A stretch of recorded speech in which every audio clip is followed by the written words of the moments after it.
Amen. Kaya siya lagi, dili siya makashare sa Sunday kay expect siya magklase sila. Naisog ko na ilang professor. So nagmulat-mulat siya na magklase sila o dili. So di siya sure. So ako, praise the Lord, kalahutay ko share diri without going there. Pag abot sa Lunes, grabe na ngayon. Like, more than 10 times na ko dito sa CR. So I feel so weak that time. So pagkagabi na itong medical, kaya nagpa-dextrose dahil. Oh, pwede mo pa-dextrose lang sila. Pwede ba siya? And then, magpa-hydrate lang po. I feel so weak. So dito, and then, nahuman. And then, may eskwela rin ko pagkabuntag. Ginan ko na pastora ko mag-share. So, kulang na lang siya na mati. Paanaan ta mag-helicopter para mo dali mo gabot sa Wednesday kay kamoy mag-share. Pero, praise the Lord. Ingon pa ko sa kumpanya kayo na, 20% na lang yun akong energy. Lang siya. Ihatag na tanan sa Ginoo. Praise God. So, tulog ka ano magbalik ko. Ang kusog sa Diyos, sumagyod mga kaigsola na tuloy kinahanglan. So, meron na kagabion, I'm going to share with you this passages dari as Revelation 8 chapter 3 verse Revelation chapter 8 verse 3 through verse 4. Kani siya vision ni siya nag-i-impress kang dyan na nag-ingon diriya. Then another angel having a golden censer came and stood at the altar. He was given much incense that he should offer it with the prayers of all the saints upon the golden altar which was before the throne. And the smoke of the incense with the prayers of the saints ascended before God from the angel's hand. So, nakita ni sa vision ni John na ay anghel nagdala og golden censer. So, kaning golden censer, so dala ni insinso.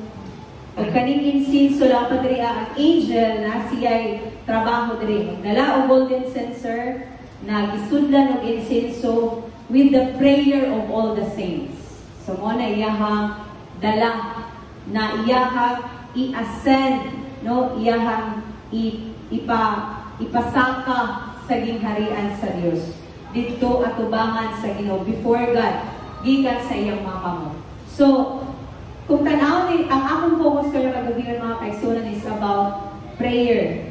So let us always remember that our prayers are not lost. Siguro naalang tayo mga 10 years na ago na mga prayers na wala na siguro naka-archive na siguro to sa Ginoo, wala na siguro to. Pero naato lang sa iyong database, no? Wala to siya na wagtang, wala to siya na lost, wala to siya na ignore sa Ginoo. So sama sa giingon diri na ang angel with the incense and with the prayers of the saints. Kinsay mga santo sa Dios kaya na magabi.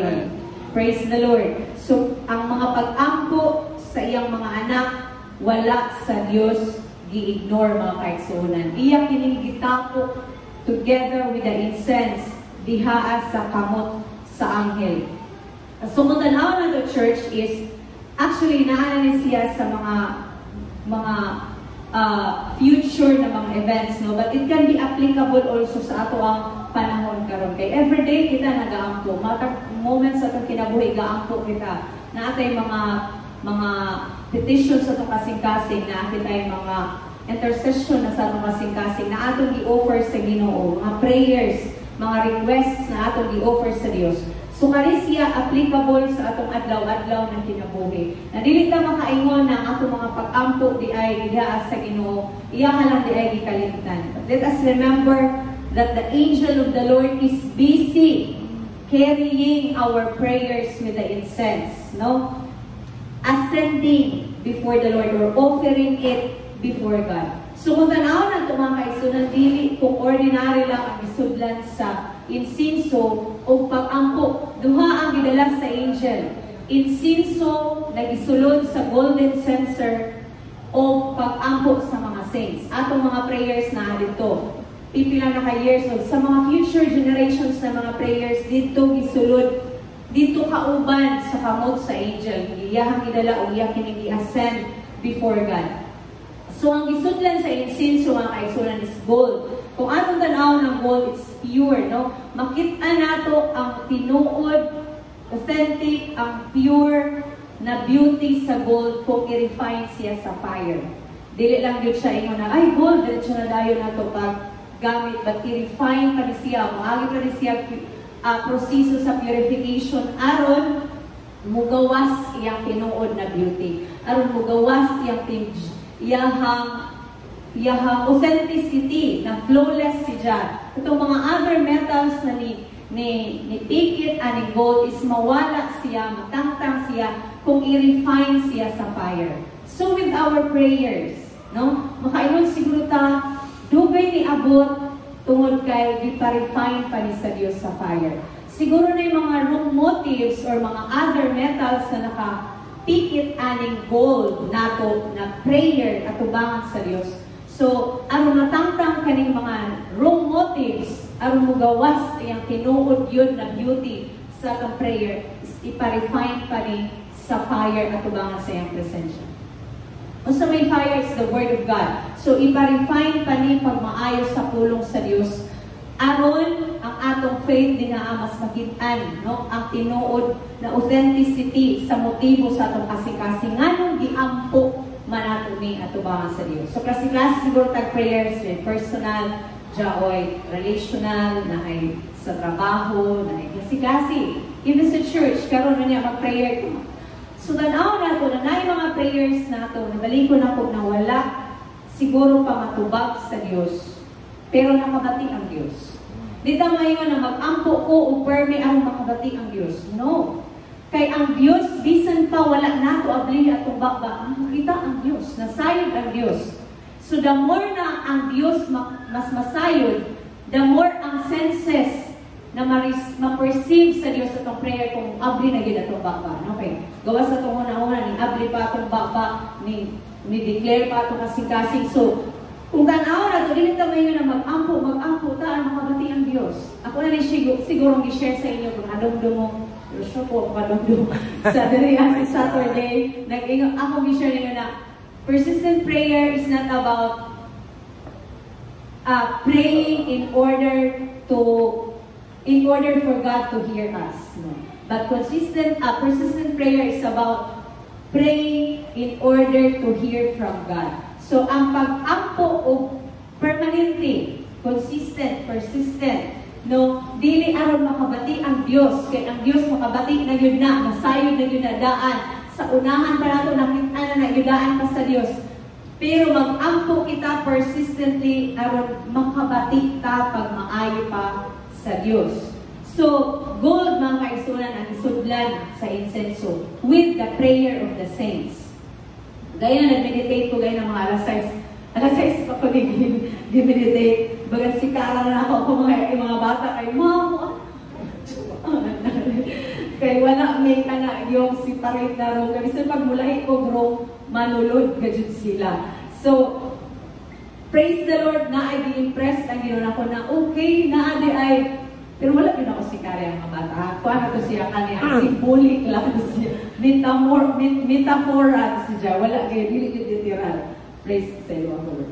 So, Golden Censer Church is refine siya sa fire. So, with our prayers, dugay pa siguro ni abot tungod kay na yung mga relevant metals na nipikit diha. So, gipa-refine pa sa Diyos aron mugawas ang tinuod niya na beauty. And then, ingon ka diri ang mga kaigsunan, incense. So, ako na yung pangunana. Nga naman, kaya kung tanaw na ito sa Old Testament, no, pag di ba naman yung altar do, burnt offering niya, sa unahan, before sa Holy of Holies, narito ay altar sa insinso. So, nga na amang kayo yung insinso. Then, pagbasa na itong Exodus, ang insinso, nag-symbolize to siya sa worship and prayer sa mga priests, no? Sila may magdala, maghalad sa prayers, mga requests sa mga tao sa Israelites. After nila dito sa first na level, which is the burnt offering, and then insinso na dahil and Holy of Holies. So, nagdala sila insinso with the prayer ihapon sa mga Israelites. So, akong gitan-aw, what's the significance? Nung anong kinahanglan pa man, mag-insinso pa, o ang prayer, na pwede naman siguro prayer na diretso. Kung tanaw sa ninyo mga kaigsunan, ang karakteristik sa insinso mga kaigsunan is pasaka gayon si Jah, no? Pasaka ang iyang aso.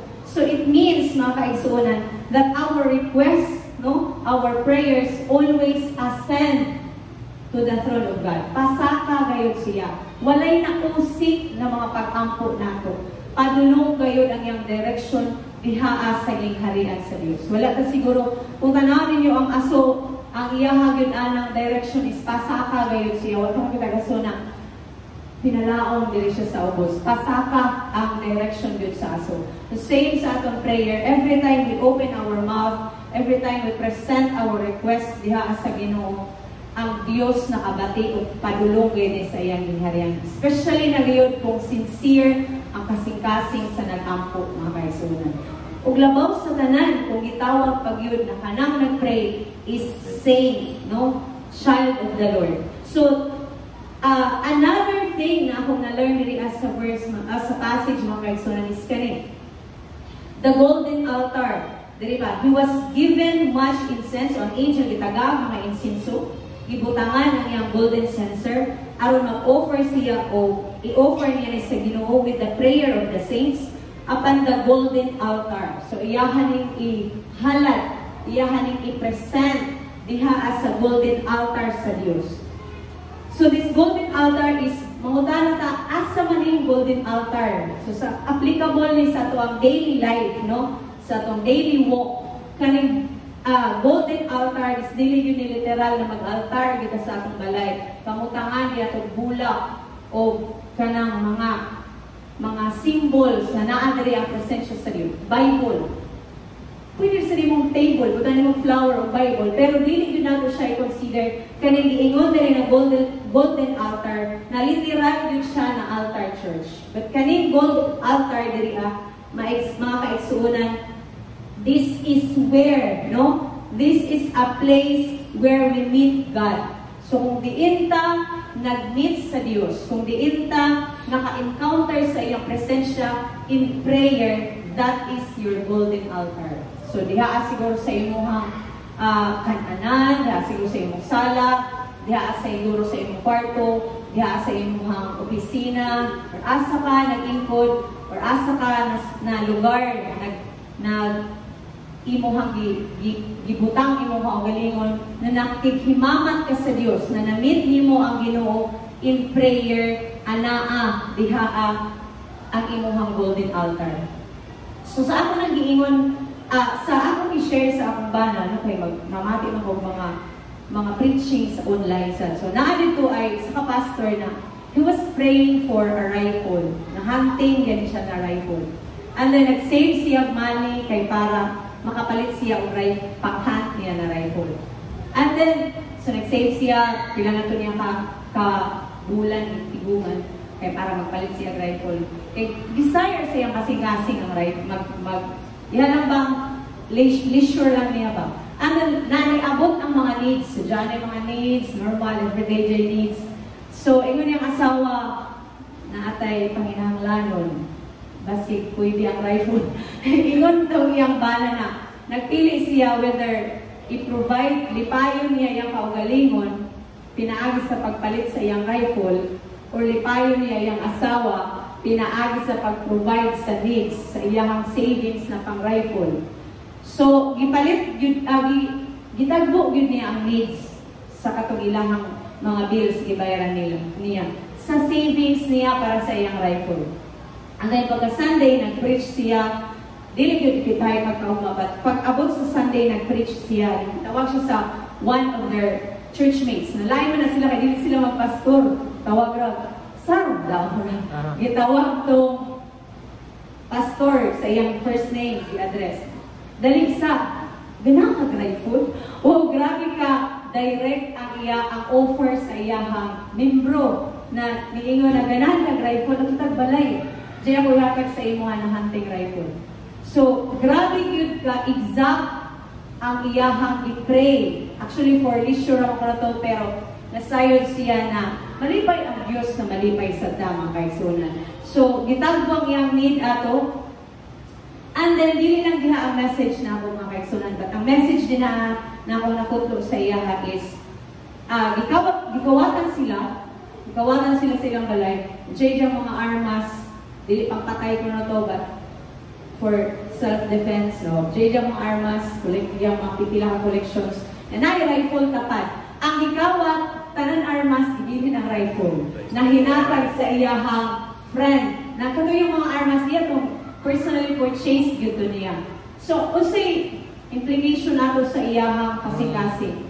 Iyon siya na, kung ang Diyos mag-provide, di lang yun siya mag-provide na, yan lang yung ihatag. But He will personally meet you there. Kana gani, magpalit gani ka sa Shopee na atong i-purchase, pinaagi sa atong money, no? Monetary purchase nato na item, i-deliver lang sa ato, dili yun ang direct, ang nag-produce, ang naghatod. Pero ang Diyos dili nga na, He will personally bring your prayer. Mao nang ako diri ang hinumduman aning golden altar. Mo to yang na ingon na among all the collections niya, bilin rin ang rifle. Tanan di pangkawa. So ang prayer ang iyahang inampuan, yang desire na hinatag sa Dios. Dili lang yun di ay ang Dios na ikaw lang yun siya mag-provide, but He will personally deliver it. Ang Ginoo mag-deliver sa ato mga pag-ampo, mga kaigsunan, in our golden altar. Diha ta makikimamat sa Ginoo in our prayer. Makiksulti. When I was a baby Christian, ako himuon sa una, kay baby pa man lagi, gusto na ako ma-develop pag yun akong faith sa Ginoo. Ako himuon, every time mag-pray ko na siya i-apply sa mga anak. Open kong space, ha? Dire ka, Lord, hindi rin ako. Tapos imagine na ako na naagay ng Ginoo din na, ako sa baby Christian that time, mag-ampo ko na putangan ako bangko or na ako sa bed, hawanan ako ni area, kaya ako kayong koro ng Ginoo. And then I pray to the Lord heartily. Maghilak na ko to the point na maghilak tungod kay I was kaning God presence aware na He is really with me. That time, ako siya giplastaran of space sa akong gilid na literal lang yun na space. Pero pinaaga na-develop ang akong faith sa Ginoo. And I also teach that sa akong mga anak, may labi na sa akong bata, pwede ba mag niya makitaan ang usa yun ang faith. So, wani, ang Ginoo nagingkod, you pray heartily. Sulti mo kasing-kasing. Fictive, naglak-kilak si Zoe. Iyagi yung gipagawas ang iyang kasing-kasing na kaya nakasala punto siya at the time. So, di siya ka-open sa amo, mga itong hawanin o i-open yung kasing-kasing sa Ginoo. Nadari ang Ginoo nagingkod. And then, yeah, praise the Lord. That is our golden altar, the place where we meet God in prayer. And then, nakakadari mga kaigsunan is, kung atong tanaw diri church, diri atas sa, kung tanaw ninyo ang the power of incense, no, ang insenso, ang tanaw ninyo ang insenso is, masking grabe kan raniya ka, grabe na niya kagamay. Apan kaya niya i-fill ang room. Kaya niya i-occupy ang space sa usa ka area kung asa siya gibutang. Same with our prayer church. Kung siguro makayunta na gamay lang magyud siya na cup nako na prayer, pero kaya niya i-occupy ang space sa gingharian sa Dios. Kung diin asa siya gibutang sa Ginoo ang imong pag-ampo, which is naa sa golden censer with your prayer in the hands of the angel. So i-occupy ang space, no? I-occupy niya ang gingharian sa Ginoo.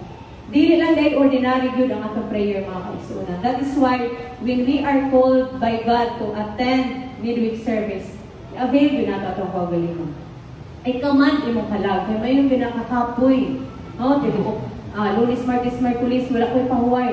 Paggabi, Sabado na lang ko, Lord, kaya makarest ko tibok adlaw. So nakabasi ang ato ang makaresta. Is pwede man magpahuway ta, apan kung tuyoon yun nato sa atong kalag, i-avail yun nato atong oras niya sa pag-ampo. Because the prayer of the righteous, no, avails much in His kingdom. Lang pa dali ang mga kaigsunan sa Psalms 141 verse 2. Now, Padre, let my prayer be as the evening sacrifice that burns like fragrant incense, rising as my offering to you, as I lift up my hands in surrendered worship. Prayer is an act of worship. Hindi lang nilalaman sa tithes, hindi lang nilalaman sa pagkanta, dili lang tataman sa pag-serve, but our prayer also is an act of worship. This is where we establish our relationship with God, no? Intimately, kay i-open mo binato itong kasing-kasing sa Ginoo. Honest magyud na. Kahit kapila-pila, yun ako balik-balikon every time I pray ka ngayon, Lord, kita nakadaan sa ako kasing-kasing. So, nasayo na ka sa kondisyon sa ako kasing-kasing. Dili na nato matago sa Diyos.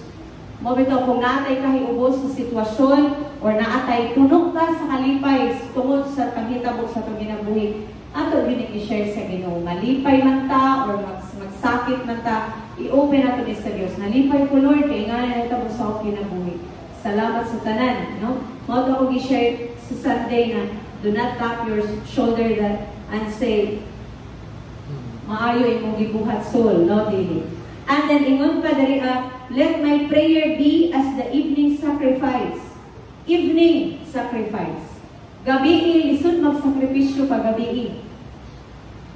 Kagabion sa ato kinabuhi, lisod kayo mag-sacrifice. Dili ni siya literal na gabi, but evening season sa atong life.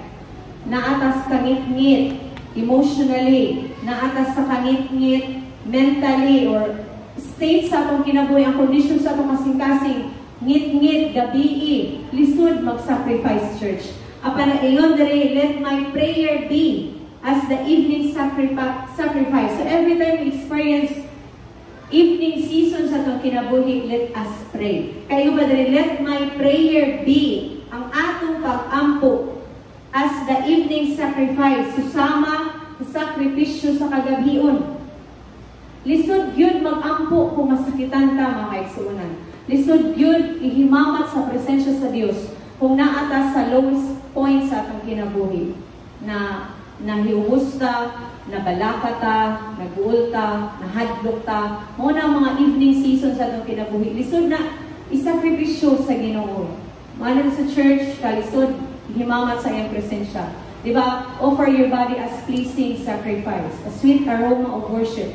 So, lisod kaayo ihalad ang atong kaugalingon sa Ginoo kung naata sa evening season sa atong kinabuhi. Apan, ingon pa diri ang atong pag-ampo susama sa evening sacrifice that burns like fragrant incense. Ipasunog yun nato sa Dios ang mga evening condition sa atong kinabuhi. Pinaagi sa prayer. Kung lisod ang pag-ampo tungod sa evening season sa atong kinabuhi, command your soul. Dasiga imong talaging na dayiga ang Diyos. Imong subuon imong lawas. Actually, masubo na ito na itong lawas. Kapuyan ta, ka na magsimba ta diri. Even ako, the whole week kagod, even karon wala miyaya kay not feeling well sa siya. So ako, trabaho, bata, bit-bit bata, sa eskwelahan, nagabi-gagag may lakang, pinagam ni magdali kay next class na ako 45 minutes ra, lakang na mo, gaya guys, guyoron yun ako siya. Kapoy physically drained ngayon, mga kaisunan. Apan, ay mong padari pinaagi sa itong pag-ako ma-burn ni na klase ng mga evening season sa itong kinabuhi. Mahimo na ito ng evening sacrifice. Dili na ito hulat to ng morning asa ang condition sa itong kasing-kasing. A-desert ang mo ako. Nataliwala, Lord, nasakitan mo karon kita ka, iubos ko, pero imo angko ko sa imo mo-worship ko sa imo pinaagi sa mga pag-ako. So, balito na ko, let my prayer be as the evening sacrifice that burns like fragrant incense. No? Humot gyud atubangan sa Dios ang pag-ampo na imog yung gipili, imog yung gituyo. Dili lang kamo ampo tungod ginag-ampo ang kadaghanan. No, it's not a sacrifice. Kay gikabuhi ka, ampo ka, gisakripisyo nimo imong kaugalingon. Imong gipugos imong halag na ampo taliwala sa imong kakapoy. Imong gikaman imong soul na ampo taliwala sa imong kasakit. So, fragrant incense na atubangan sa Dios. Sweet aroma, humot na atubangan sa Ginoo. Kaya pag-ampo ta dere, do not pray because everybody prays. Pray because God told us to pray. Mag-ampo ta, ampo sila sa ako, open ako kung baba. Nay mga ingana, Lord, yes.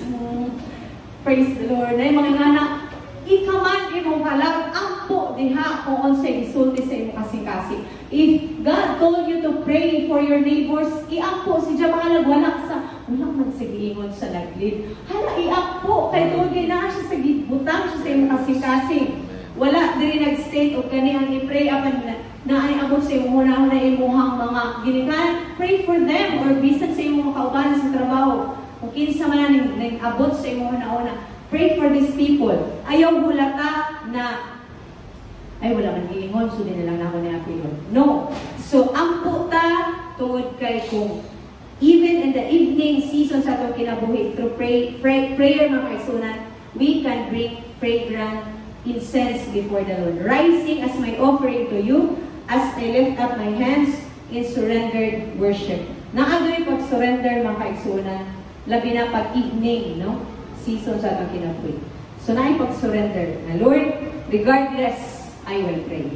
Regardless of my situation, regardless of my emotion, regardless of the condition of my heart, I will choose to pray. So, lang pa diri sa another thing na akong i-share sa inyo is kaning Lucas 18 verse 4. Yung pa diri This is about a woman na consistent ang iyang pag-ampo na abot ra gid sa point ni namati ang iyahang nag-request ang babae unya naman abot sa point na namati ra gyud ang iyahang gi-requestan. Yung padiri and he would not for a while but afterward he said within himself, okay, grabe consistent, persistent yung kayo ang babae.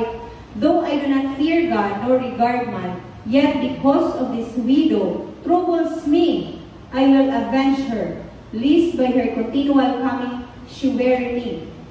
Verse 7, Luke 8 verse 7, and shall God not avenge his own elect who cry out day and night to him, though he bears long with them, crying to the Lord day and night. Mabitaw na nanikanta na day and night and day, that incense arise. Your prayers, your worship, arising before God. So, amo na diri ang giingon na tungod aning babae, God avenge his own elect who cry out day and night to him. So, mabuntag man na season, magabi man na season, kanunay yun nato pilion ang pag-ampo diha sa Ginoo. Sa ating church, makita nato siguro na murag wala pa magyud ni abot sa dome na stage sa aming church. Murag pa mis alas 9 pas gabi. Padayon ta mag-ampo mga kaigsunan. Let us continue to stand the gap. Mag-ampo kita continually, no? Ang insenso na, dili na nakaisa lang yun siya, mo diretso na yung aso niya. Human, continuous, labi na kung kanunay siya suburan. Continuous ang yung smoke, musaka. Same with our prayer. Dili na ta mo ampo. Mabitaw yun, balik sa rin pag-ampo about sa family, about sa mga generations. Continuous sa mag-ampo. Until the Lord will manifest our prayers. So, ato yung hulaton na mo abot. Nakabati ang Diyos, pilita mo ampo aron nakabati ang Diyos, but mag-ampo ta aron abot ang atong mga gilisar, itong mga requests, ihatag kini sa Diyos. So, sama kang Elijah kung nakadumdum mo na ay rain, no? Wala pa dyan rain, and then he prayed for rain. So, pila siya ka days, mga 7 days, at siya nag-pray, hantod na ay clouds. Wala siya ni unda. Same sa insenso, padayon lang si Jana, saka. Kaisa ni mong sugnod, padayon siya nagsaka. Hantod na mahuman ang iyahang purpose. So, sama sa mag-ampo, samtang wala pa nato nakitaan ang frusyo, no? Ang fruit, ang resulta sa itong mga pag-ampo, padayon dito mag-ampo mga kaigsunan. Dili ta moingon na balik-balik ang atong mga pag-ampo. Padayon kita, tungod kay gitawag kita sa Dios na mahimo kitang tigstand sa gap sa ato ang simbahan o sa kalibutan. Amen? So if you feel like you don't want to pray tonight, then command your soul to pray. Dili ka ngayon na mag-pray ta tungod kay ang tanan nag-ampo-ampo na lang sa ito. Command your soul to pray. Let your evening sacrifice arise before the Lord tonight. Amen? Amen. So ako gihatag ang tayo ng Ate Christine.